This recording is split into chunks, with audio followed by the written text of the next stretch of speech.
आज हम प्रत्येक भारतवासियों के लिए गौरव का विषय है कि आज हम जिस महान हुतात्मा की जन्म जयंती मना रहे हैं। जब देश में गुलामी थी और गुलामी की मानसिकता में एक नया दीपक का उज्जवल हुआ, एक दीप प्रज्वलित किया श्यामा प्रसाद मुखर्जी जी ने। उस पार्टी का नाम जनसंघ पड़ा। पंडित दीनदयाल उपाध्याय जी ने उसको सींचा और एक नन्हा सा पौध के रूप में छोड़ा। उस समय अटल जी का पूर्णोदय होता है। अटल बिहारी वाजपेयी जी ने हमेशा भारतीय संस्कृति और भारतीय राजनीति को लेके हमेशा उसके पुनरोधा रहे।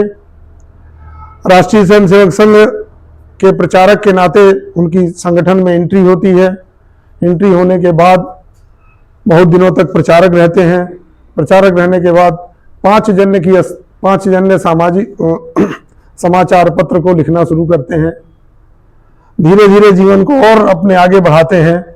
बढ़ाते बढ़ाते जब जनसंघ का स्वरूप थोड़ा सा बड़ा होता है, 2 सीटों पर पार्टी आती है, तो उस समय इनको एक मुखर वक्ता के रूप में प्रेषित किया जाता है।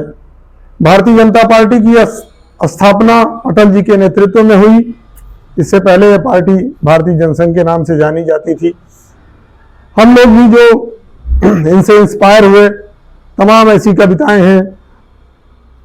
अटल जी ने अपने जीवन को समाज सेवा के लिए जो माध्यम बनाया, उन्होंने कहा पॉलिटिशियन के लिए सबसे अच्छा कि उसकी वाणी होनी चाहिए, और वाणी में प्रखरता तब आती है जब व्यक्ति कुछ लिखता है, पढ़ता है और फिर उसको बोलता भी है। तो अटल जी ने भारतीय संस्कृति के आधार पर और भारतीय वेदना और संवेदना के आधार पर कविताओं को लिखा।